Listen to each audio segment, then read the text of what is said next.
Hey everybody, welcome back to One Mic, and today I'm here to talk about episode 8. Well, actually now, I could say for sure season 1, episode 8. This has been renewed for a second season, so now I'm here to talk about season 1, episode 8, the season 1 finale of Apple TV's Presumed Innocent, entitled The Verdict. Just like any other show or film that revolves around solving a mystery, the ending was going to make or break this thing.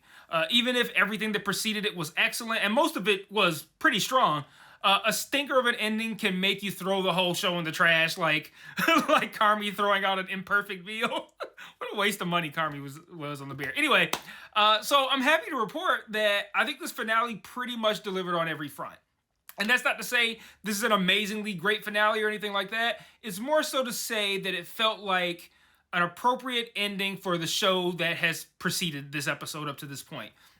It was consistent and loyal to everything that we've already seen. It didn't feel like it trotted out some bullshit out of nowhere for shock value. And given exactly how it ended, it may come as a bit of a surprise that I'm saying they didn't trot out some bullshit. But I'm going to talk about how and why I thought the ending worked, and even how I think the ending actually improves and explains moments from earlier episodes as well.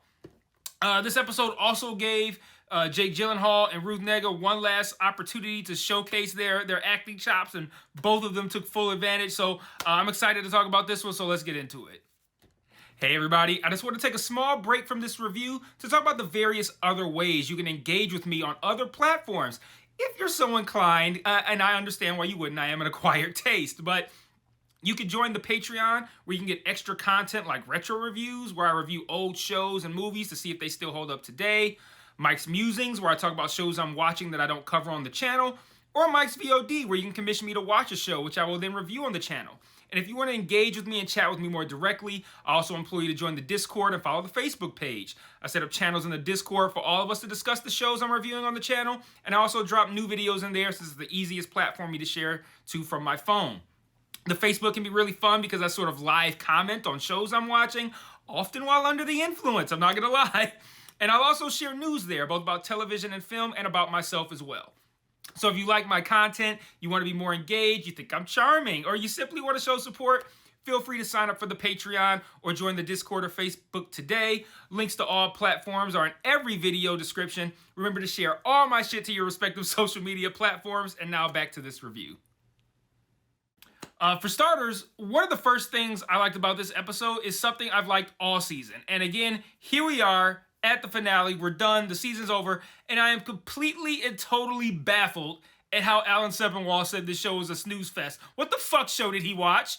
Like this, at no point was this show boring. Like, this episode wasted no time. It addressed the poker at Tommy's house at the very beginning of the episode, then Rusty's closing statement, Tommy's closing statement, verdict, fallout, done. Like not once has the show made me look at my watch. Like, criticize it if you like. I certainly have at times, but one thing you cannot call this show, of all the things that you could say, one thing you cannot fucking say is that it was boring. Like, what the fuck, man? Like, of all the things he could have said, he called this a snooze fest? Are you shitting me? Like most people's criticisms of it is how it's a little bit too unrestrained. Like, I can't even imagine how somebody could call it boring. Like, I saw the runtime of 50-something minutes, and I'm aware of course, the time spent at the beginning of an episode with like previews, whatever Apple wants to show us, and some and the recap of last week, and then how much time Apple dedicates to the closing credits. You look at probably about 5 to 7 minutes there. But 50-something is still one of the longer runtimes this season, if not the longest one. I didn't bother to verify, but a lot of these were 30-something, high 30s, low 40s. So I was a bit concerned that they might drag out the result. But that 50-something minutes flew by. It never felt like they were dragging their feet. Next, I think every portion of the episode really worked. The stuff with the poker at the beginning, I never even considered that it might be the actual murder weapon. Like, I assumed someone broke into Tommy's house and it was like maybe like his poker, and they just put the note on it just to fuck with him. But yeah, like it's just a random poker meant to taunt Tommy over that day's testimony. And even when I knew Tommy would immediately assume Rusty did it, it still didn't occur to me that it might be the actual murder weapon. Maybe that's user error on my part. Maybe all of you guys thought that. I don't know. But the idea that it was actually the murder weapon was intriguing enough to me. I didn't need it to actually be the murder weapon. like just putting that on the table, I'm like, oh shit, okay.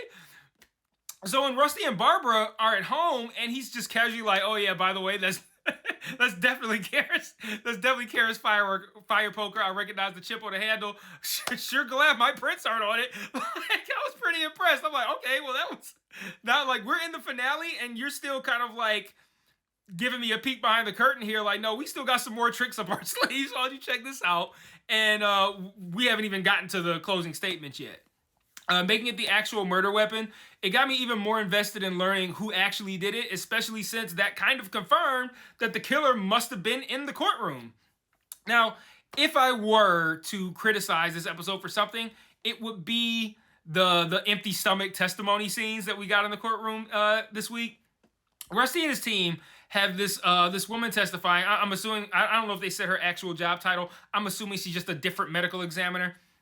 But she testifies that the original medical examiner, the guy that Rusty is accused of choking, but he just grabbed his lapel, that guy's time of death can't be accurate because Carolyn's stomach was empty at the time of death. Like, this was kind of silly. Like, they have a receipt that shows food was delivered to her just before 9 o'clock.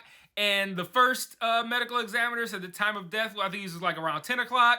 So this woman says that's not possible because it would take at least 4 hours for her stomach to be empty after the food that she ate. So time of death had to be like between 1 and 2 o'clock. My immediate thought was, who says she ate the food? like maybe she got killed before she had a chance to eat. Maybe the food wasn't even for her. Maybe Rusty ate the food. Did you check Rusty's stomach? Like, sure enough, not only does Tommy pick her apart by making that point, he fully fucking buries her when he points out that she's a defense witness who only gets used if her testimony is going to support the defense. Like, he's essentially implying that there's motive for her to be dishonest because if she's not utilized for testimony, she doesn't make money.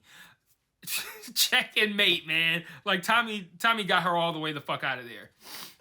But I just didn't feel like we needed a scene where we trot out one last expert and quickly and easily dispatch with them. Like, even I, as only a hobby lawyer and not a practicing one, I quickly saw the holes in that testimony. Like, it just didn't work. We could just remove that altogether and went straight to Rusty's closing statement. I know I didn't say clothing statement.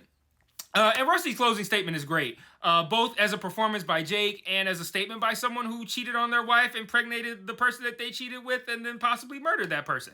Like it felt honest, it felt sincere, it felt real. He cops to all the wrong that he did, but then he also defends himself of what he's accused of. He throws out other names to help with reasonable doubt, but he also points out how the prosecution has brought no evidence against him, just a bunch of reasons to believe he might have done it, but no actual fucking evidence. He talks about Tommy's hatred for him and how it led Tommy to focus on Rusty and settle for focusing on him in order to just get the win rather than trying to find the actual perpetrator. It was just a well-spoken and effective closing statement. Tommy's only real retort to that is all of the guilty-looking shit that Rusty did afterward to seemingly cover up his involvement. But at least for me, by that point, it felt like too little too late. I'm like, the reasonable doubt has been far established right now. And then, in true fashion for this show, and consistent with how it doesn't waste time and how it's not boring or elongated, like Alan Sepinwall said, Nico's talking to Tommy afterwards, and he's like, "Yo, verdict could be a while. we go grab something to eat." And this woman comes in and is like, "Verdict's ready." I'm like, "Wow, moving right along." But before that, though, I liked how Tommy was continuing to obsess over Rusty, having planted the poker, and Nico's just like, "How much did you love her?" Like, he just skips right past the like he understands that the Rusty obsession it really revolves around Carolyn.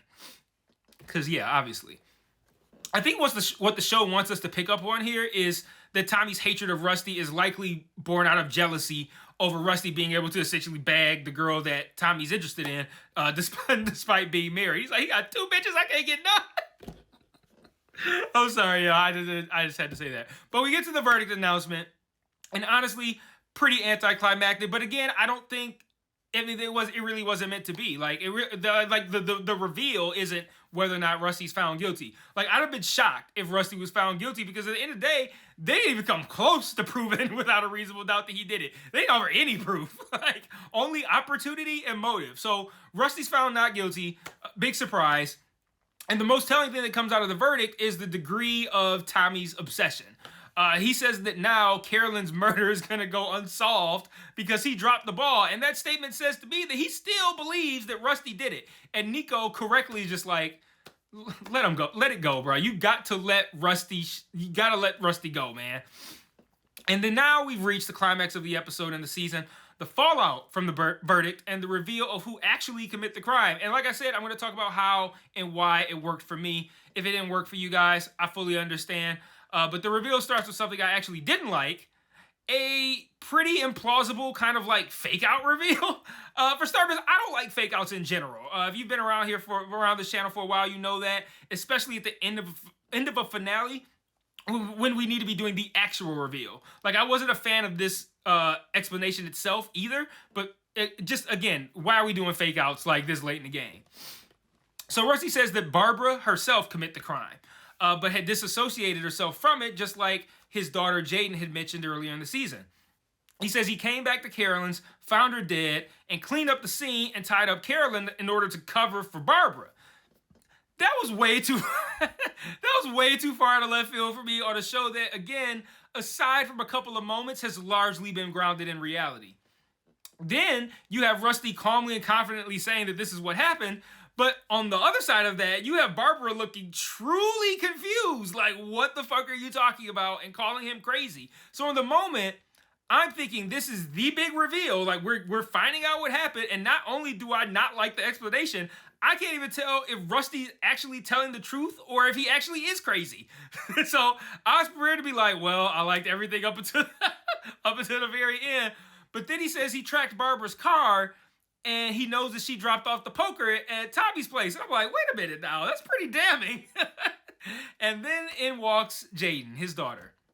Now, here's why I liked Jaden having done it. It explains and improves a lot of scenes from earlier in the season. She was the only person who was consistently supportive of Rusty after everyone else had turned their back on him, which makes sense because she was the only person who knew without a shadow of a doubt that he didn't do it. So, okay, all right. I also think this kind of adds a bit of credibility to Rusty's behavior at times earlier in the season. I can't believe I'm saying that. But if you look at some of those scenes where he snapped and you look at them again with the context of whether he's right or not, he believed that Barbara killed Carolyn and that he was covering for her. If you think about his actions through that lens, it makes a lot of the stuff that he said and did make more sense. It doesn't make it justifiable or okay, but it makes a little bit more sense than it did in the moment. Like, I'm not about to justify him, grabbing her like somebody trying to live Mjolnir, but let's go back to that scene. It started with her telling him about Cliff the bartender. And he's like, you keep grinding me. Meanwhile, you out here, he didn't say it like this, but meanwhile, you out here gallivanting around with Cliff. And at the same time, and I said this on my video, it was like he was comparing her crime of hanging out with Cliff with his crime of cheating on his wife and possibly murdering his side piece. So, but now, in retrospect, with that knowledge, that line kind of reads more like, you keep grinding me for getting us into this situation, but you the one out here killing motherfuckers, and now I'm on trial for it, and you telling me you've been seeing someone else while I'm on trial? Oh, and it's fuck me? Like, for real? So I kind of get it, dog. Like, I'm not saying he should have grabbed her up like that, but I mean, it makes a little bit more sense if he believed that was what was going on. Like, even now, can you imagine if you tied up a motherfucker to defend your murderous wife and she cheats on you and it says fuck you? I might be like, yo, fuck me, for real? But anyway, even that line earlier in the season when he said that she had some responsibility for this, like he had said, you have some responsibility in this situation too.